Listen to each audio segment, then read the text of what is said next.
Ladies and gentlemen, I hope you've strapped yourselves in for what is so far the most important match of the entire WPL season. No, I'm not being hyperbolic, overdramatic, or OTT. When first plays second, the priority in life becomes whatever patch of grass they're scheduled to play on. A very lucky patch of grass is here at Quakers Park, where the two clear best teams in the Women's Premier League face off this afternoon. They already have this year. It was an 8-goal thriller at Bernie Mullane, but allow me a couple of minutes to explain to you why round 2 is so much more important this time round. So who are these teams? Well, let's begin with the table toppers. It's always entertaining when Kellyville Colts come to town. Their very crest alone has immensely fierce aura about it. One of the most populated association clubs in Australia, let alone Western Sydney. To represent the pinnacle of football at Kellyville Colts is to represent the Premier League entity. And there are 18 girls ready to do battle out there and do that badge just as proud as they have been all season so far in 2024. We're looking at a potential all-timer of a campaign here. No, you're not hearing this wrong. 9 games, 9 wins, 37 goals scored in that time. That's a goal every 24 minutes, an average of 4 scored per game.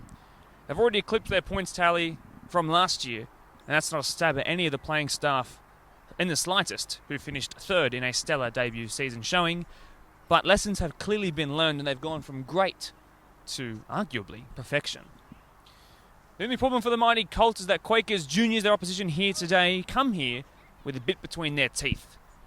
They came from behind twice during the 5-3 loss to Kellyville to level the scores earlier in the season, only for a late drop-off in the match to separate the two 5-3. They have something to prove today. Now, they might be 9 points behind on the ladder, but if they win their 2 games in hand, though, they'll just be 3 points behind. That means the only way that they can catch their premiership favourites is by beating them here today on home turf. It truly is the ultimate 6-pointer. They're coached by a man with NPL experience coming out of his ears, with some players that he took with him to his new gig. Quakers juniors are bolstered by representative players who have represented them in style from the moment they signed on the dotted line. A superstar-studded team who produce moments so artistic that if you squint your eyes, you'll find their style of play indistinguishable from that of an NPL side. Outside of Quakers' loss to Kellyville earlier in the season, both of these two teams have gone band for band in 2024, a 100% win percentage both clubs can boast. Now that we're up to the second half of the draw, nothing has indicated to me that the exact same couldn't happen again. So if that's an assumption you're in agreement with, then today could very well decide the premiership. Kellyville could feasibly win it in spirit today. Quakers can make it a race for the premiership that will be decided by goal difference, which, to be honest, is kind of a bit more entertaining if you ask me. My name is Mark Topoli. Thank you so much for being here as league leaders Kellyville Colts take on runners-up Quakers Hill Juniors in what is arguably the biggest Women's Premier League fixture in its short history. Allow me to take you through the starting 11 of both sides.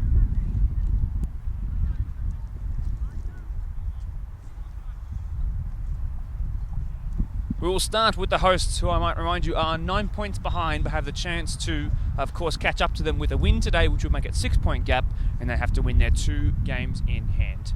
Ella Wilson was voted as the best goalkeeper in Blacktown at the awards ceremony, much like her left-back Abby Corkery, who starts in the number 8 jersey. Leah Outscorn and one of the former many Mandurah Town Rangers representatives, Michaela Cleesby, are the 2 centre-backs, and at right-back it's Tamika Eddy.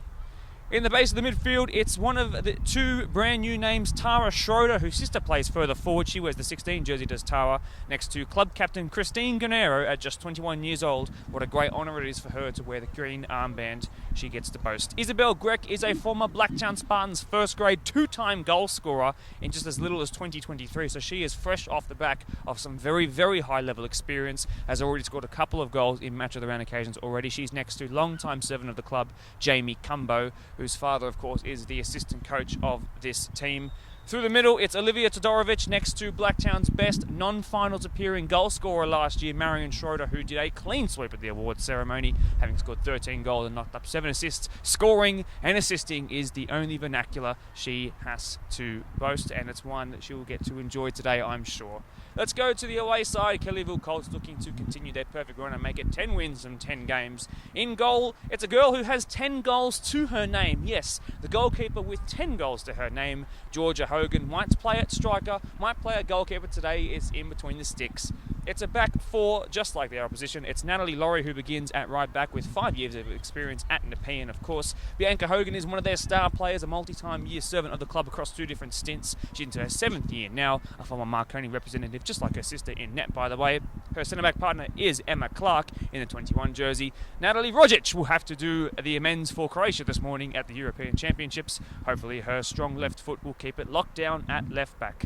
Alexandra Kolosima will be one of the happier ones in the 6th jersey, of course, after they beat Albania this morning. She's been solid as a rock as a new signing this year. Ahead of her is one new signing in Anita Ibrahim, who came in this year and helped bolster the midfield, next to club captain Hayley Thayer, who's one of their top goal scorers this year. She has 2 free kick goals in the 2 years of WPL's history. One of them was in the match of the round, by the way. The other midfielder is Mia Nestorovic, who is just 20 years old, already has knocked up a couple of goal contributions this year, and returns to the club after being a junior of it in her youth, having spent time in the youth ranks of Spartans, also at Koalas when they were called that before Spirit, and Marconi, like a couple of others as well.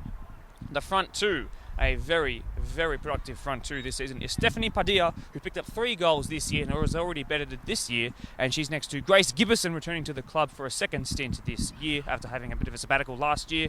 She's already picked up 10 this season. So with 37 goals scored this year, you can try and figure out where those goals will come from. There's 10 from a goalkeeper, 10 from the striker, 2 or 3 here and there. These guys know how to score from all areas of the pitch. So those are the 2 starting 11s. Once again, my name is Mark DePoli. Thanks so much for joining us here. Now, due to a delay in the game prior to this, which was just a youth game between Grey Stains and Quakers Juniors themselves. Of course, this is their home ground, the Green Quakers Juniors. We just had a slight delay, but we will kick off imminently. We're just waiting for Quakers Juniors to join us to the park. We await the decisions made by 3 Blacktown-based referees. Centre referee will be Sharon McLaughlin, now into many years as a centre referee at women's level, despite only taking up the reins of refereeing a couple of years ago, which is very, very impressive. Dylan Grandemange, a former Quakers Hill Tigers player at Premier League level, whose brother also still plays alongside there now. And also we've got long-time club legend, of course, of Quakers Juniors. It's Darren Glover, who will be our other assistant referee. Just awaiting the referees to walk us out. As you might be able to see in front of you, Kellyville doing their warm-ups at the moment. Bit of shooting practice for all involved, with the subs combining with a couple of passes in a low-key rondo. It's an extremely exciting occasion, 1v2.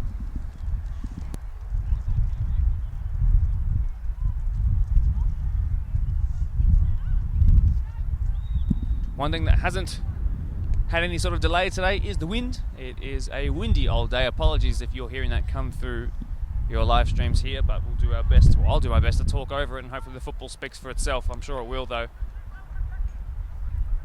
A combined 16 wins from 17 matches between these two this season.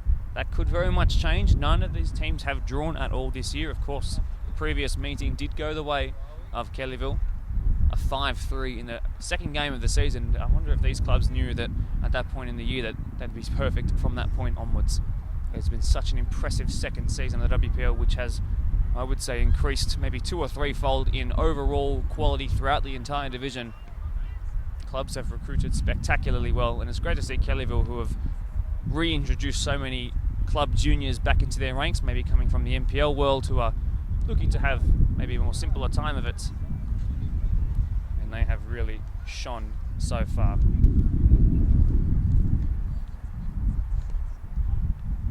Again, we just wait for the referees to make their way out. I'm told it will be somewhere near 10 past. I'm having a little verbal conversation right now with Bob Harold, the coach of the WPL side of Kellyville Colts, and of course the club's president, as to he's wondering why the game hasn't started yet. Don't worry, my friend, you and me both. Every passing second it gets a little bit colder out here too.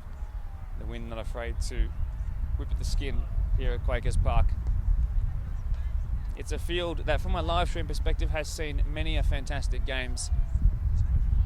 In fact, in all the times that I've been doing live streams here across the men's and women's games, there has never been less than 3 goals scored in a live stream.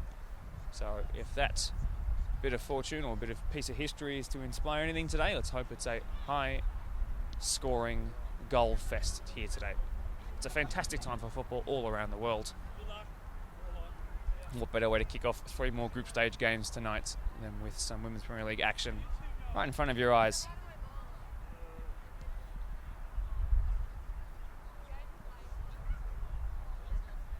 The interesting thing that Quakers juniors will have to compete with is the fact that they haven't actually played a lot of football, let alone trained recently. Now, Kellyville, one of the advantages of having 2 synthetic pitches to train/play on is that you can continue playing on when Mother Nature decides it's time to rain.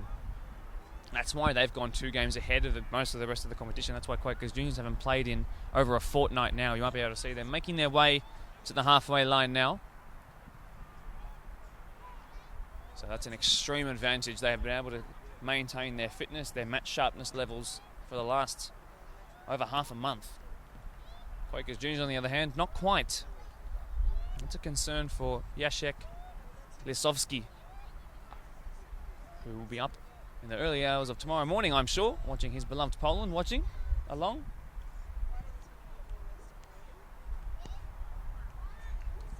It looks like finally Quakers juniors are here. So a final, slightly delayed team talk as we look to kick off proceedings imminently. Also just waiting for the refs to appear too. Have to have a little break after their previous game, of course.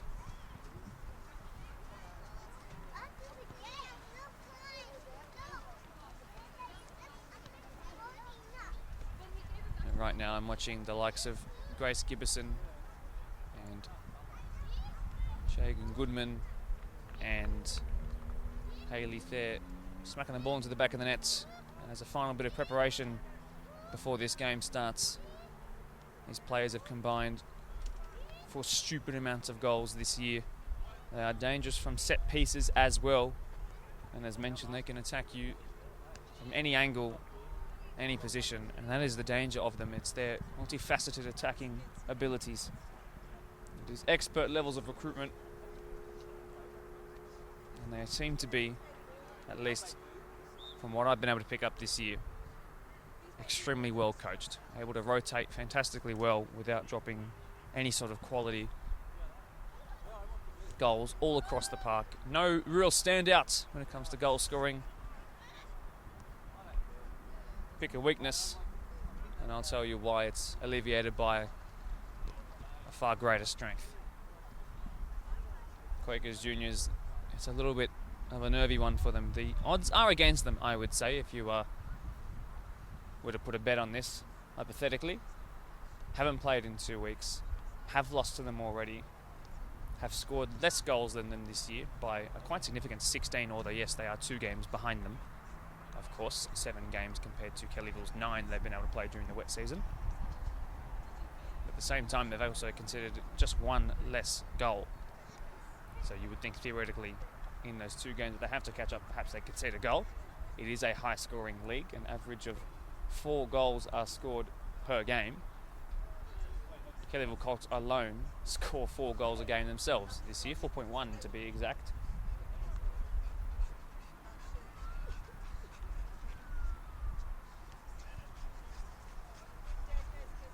The referees are finally starting to make their way to the halfway line. We are just a couple of moments away from starting. It's a final hurrah for both teams now. Apologies it's taken so long to get to this point. Gratefully so, though I'm running out of things to say, as you could probably tell. I think the reason why it's been delayed is because they just want to build the suspense a little bit more. Everybody knows how significant this clash is here.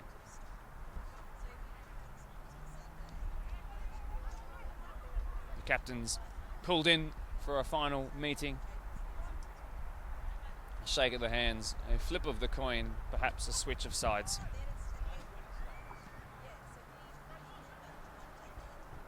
Arguably the biggest game in the history of this competition. It's short history, to be fair, but it's a rich one. Hayley Thayer, Christine Granero. It's a shake of the hands now, led by centre referee Sharon McLaughlin.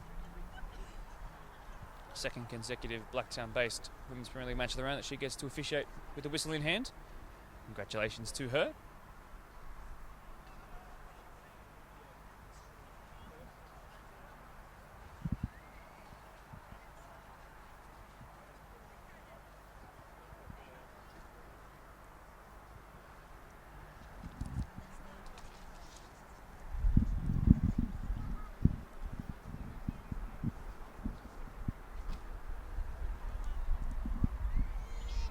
and still we wait. Patience is a virtue. I promise you'll be rewarded with some goals today. It's a shake of the hands between the captains, and they go back for the final words. The referees shake each other's hand as well. Quakers move into their huddle. Kellyville do the same.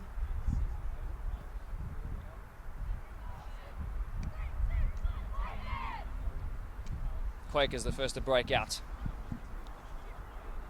Look like they're swapping sides over, so they'll be running into the sun for this first half. That is certainly an advantage for the visitors, Kellyville.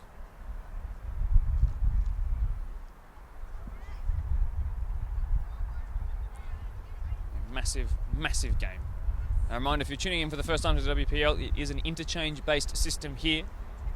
Massive benches are allowed for both sides, of course. I'll let you know of any changes that come to mind as well. Always late changes here in the WPL world. Quakers juniors, who need to become the seniors today very quickly. They are to meet this Kellyville side head on. It is not an easy task. No one has been able to mount any sort of a charge against them. And even though Rouse Hill Rams, their Hills-based rivals, came close with a 3-2 last week, still you'd have to say, from those who watched that game, there was one team in control from start to finish, with all due respect to the Rouse Hill girls. Let's see how fast they start here. As mentioned, this is the most important match of the season so far for both these teams and for the premiership charge in this competition. Kellyville, notoriously fast starters. Quakers tend to build into the game. It's been a theme of their last 2 seasons as Isabel Grech gets involved for the first time on this near side. The first stone of the day for Natalie Rogic to take. She goes back to Hogan. Bianca Hogan. Square pass for her centre-half partner, Emma Clark, in that 21 jersey. Recovery pace, a thing of beauty for the number 21. Sent forward by Laurie. As Quakers juniors get on the ball for the first time, it's lumped forward over the top, in behind, and it's look who is running onto it. And it was Todorovic up against Hogan, but speaking of recovery pace, no slouch herself either. Isabel Grech now gets forward, puts it across the face of goal towards the back stick, and that should have been the first one. That should have been Marion Schroeder notching up another goal for the season. And Kellyville can consider themselves extremely fortunate to not be behind right now. Brilliant start by the hosts.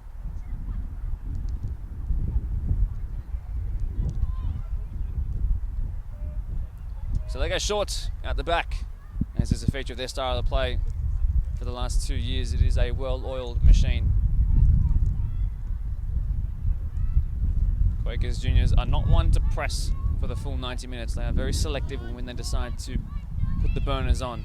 Bianca Hogan is not one you want to allow time and space because of balls in behind like that. Testing the pace here of Eddie at right back. Well held up by Nestorovic. Picked up here by the captain of Quakers juniors, who looks to start their own attack from the base here. First touch of the game here for Michaela Cleesby. 11 years at Town Rangers.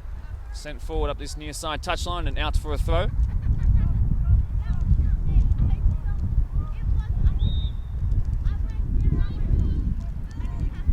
So Rogic will take. First touch in the game for Colosimo in that number 6 jersey, wearing gloves, so you know she means business. This is Hayley Thayer. Brilliant ball to send the talisman up top, in behind. So consecutive throw-ins, but with about 50 yards in between them. Rogic goes to Thayer, who turns quickly and delivers in. Very important clearance, this one that's gone backwards towards her own goalkeeper. Ella Wilson lets it bounce. Threatening was Padilla. And the corner has been won. So the amount of times that this Kellyville Colts team has combined from corner kicks is frankly outrageous. In match of the round occasions, it's happened 4 times across the last 2 seasons. That's 3 match of the rounds last year and 1 earlier this year. How many times it's happened off camera, I cannot confirm with you, but their danger from this position clear. Although that one, commentator's curse kicking in, not the best from Thayer. Early doors in the game, not to worry about. Kelly Wilson's donned the hat, which is probably wise considering she'll be staring into the sun for the next 45. Cleesby sends that forward. He's got a real ability to loop underneath the ball. Sent it towards Grek. It was Rogic who cut it out for a throw, and they've escaped the Kellyville press for the time being. Eddie picks it up. Sent towards Olivia Todorovic. Now Kellyville's turn to recycle things here. Abby Corkery picks that up. Looks like Carlia Harold actually is starting in the right back slot, so Laurie preferred to debutise off the bench. Coming up this season on 10 years as a committee member in one of the most successful clubs in the region, and also donning the playing jersey at Women's Premier League level. Carlia Harold is a bona fide Colts club legend.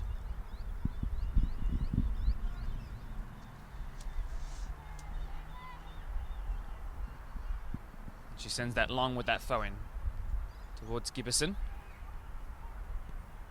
And then launched forward there and out into the Quakers Juniors technical area. Jacek Lisowski probably won't be happy with his first touch there. Not to mind, he's not playing today. Great use of the body to win the set piece there if the referee decides to go with the assistant referee's call, which she does. And now Colts are about 30 yards out and from the far side touchline have a chance to deliver a ball in. And they've got real height. And can they use that to their advantage right now? So Thayer, unsurprisingly, takes control of the dead ball situation, not for the first time today, not for the last either. Has great whip. Two-woman wall standing in the way. Delivered in towards the centre of the goal. It's bounced once, it's bounced across the face of goal, and it should have been the first goal. We should be at 1-1, in fairness, for that chance for Marion Schroeder down the other end. But now it's Quakers Juniors' turn to thank the football gods that goal hasn't found its way into the back of the net.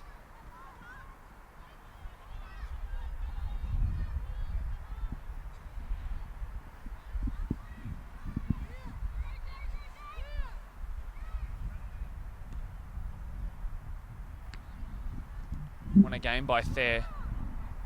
Picked up there by Tara Schroeder. Bianca Hogan steps in. She then clips that forward with a great bit of technique. It's fallen so perfectly here, but no one to square it to whatsoever.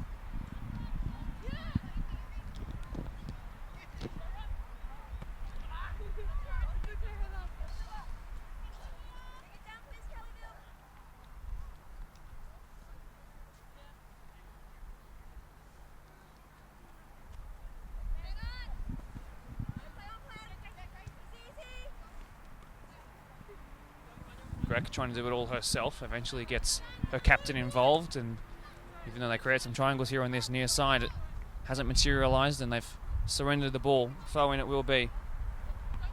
One there by Padilla. Such a technically proficient player. As you saw by the way that she won that free kick, extremely smart footballing brain as well. Two very different strikers at the top of their 4-4-2 diamond.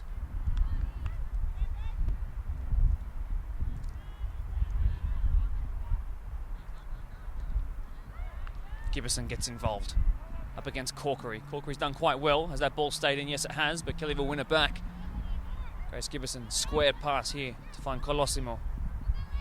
Twists, turns one way, finds her left back. Rogic steps in. Did Izzy Grek. Just 18 years old, recently 18 years old as well. Big future. She could feasibly play this competition for the next 15 years if she wanted to. I wonder how many goals she'd score. That ball's been sent in. Bit of a hit and hope towards Ellie Wilson. She plucks it out of the sky just about. Might have lost it in the sun for a second there.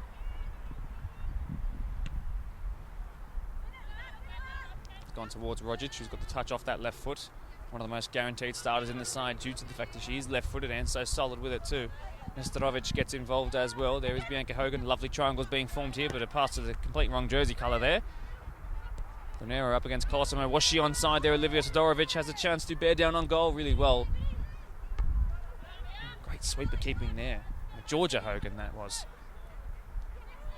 Fair. First time pass towards Gibberson. Corkery steps in with her right foot. There is Emma Clark at the back, crosses the halfway line and sends it wide to her right, past Corkery in a flash. Nice looking run from that right hand side, bearing down on goal now. A chance to find Padilla, who swung and missed. A bit of a glancing shot, came off the wrong side of her foot. And an easy pick up in the end for Ella Wilson, as Kelly will start to assert some territorial dominance here. Looking the sharper of the two. Imagine if either side had been able to find the back of the net with their early chances, though. It was Quakers Juniors who did have the first chance. Padilla, 1, 2, 3 touches, then plays in her strike partner. Has some work to do to get past the green shirts in front of her. Easy pickings in the end for a grateful Ella Wilson. Already nearing on 10 shots toward goal in the opening moments of this game.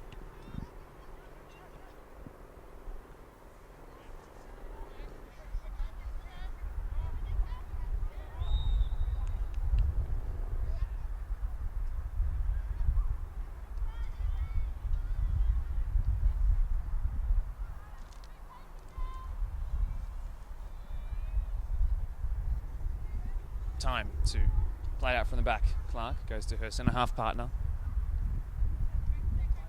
Bianca Hogan again has time. Just has this nous about her. What a lovely pass once again. Corkery in a foot race, which she should win up against Nita Ibrahim. And it's forced out for a throw in.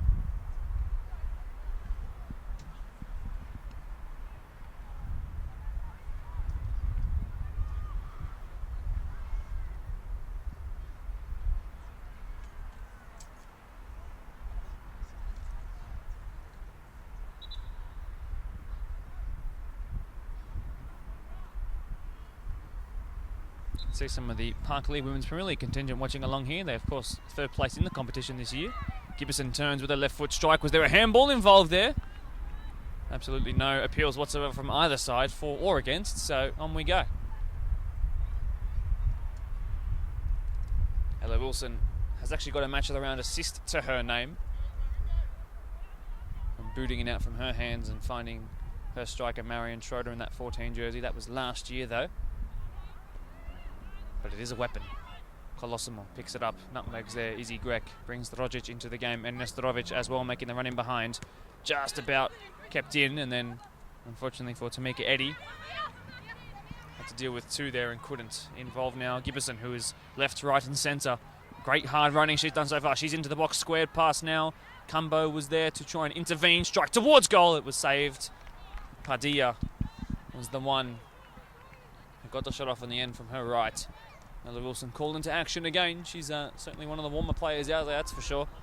This is where perhaps her long boot can be dangerous, but it looks like Kellyville dropped in to anticipate that one there. Turning is Alexandria Colosimo.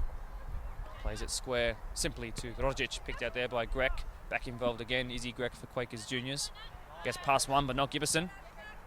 Great turn by Grace Gibberson. Show of pace outside of the left foot pass. Picked up really simply there by Michaela Cleesby. Again, Todorovic called to run in behind. She's not able to beat Georgia Hogan in goal. Fair, just shy of her own halfway line. Handball called, handball appealed, handball won.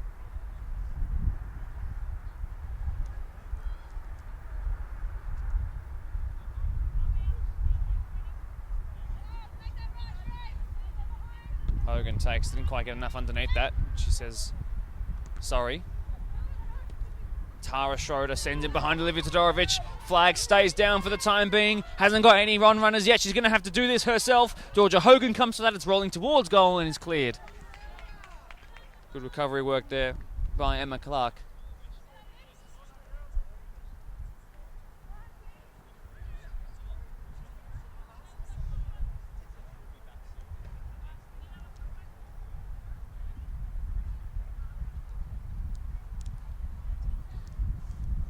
So you'll join me this time now in competing with the sunlight to watch this near side corner go in.